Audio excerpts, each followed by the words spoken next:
আমি আহিছোঁ ৰাণীলৈ। ৰাণীক মই এতিয়া এখন মাংস দোকানত আছোঁ। মই আপোনালোক দেখাম মাংস দোকানখন। এজন খুৰী আছে, খুৰীয়ে মাংস দোকানখন একদম লোকেল মুৰ্গী আছে আপোনাৰ। এই চাওক মুৰ্গীবিলাক। আৰু মই যোন মেইন মানুহ ইয়াৰে দেখাম। এইজন খুৰীয়ে বহুত ধুনীয়া মাংস কাটে।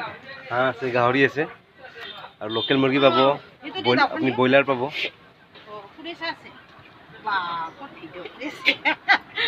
আনিজনী হাঁহটো বহুত ধুনীয়া একচুৱেলি। নিশ্চয় মাংস বহুত ধুনীয়া কাটে চাওক আপোনালোকে। আজি নকৰে কিন্তু খুৰী আছে কিমান কষ্ট হয় দেখিছে। তো খুৰীটো হ'ব শিকক। আমি অসমত নিজৰ স্বাৱলম্বী হ'ব লাগিব, ঠিক আছে।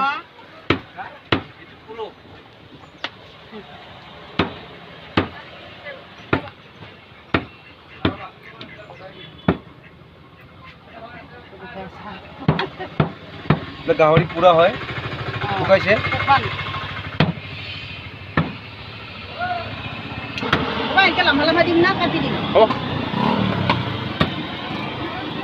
তো ৰাণীলৈ আহিলে খুৰী দোকানত সোমাব নাপাহৰিব আৰু মাংস লৈ যাব দেই।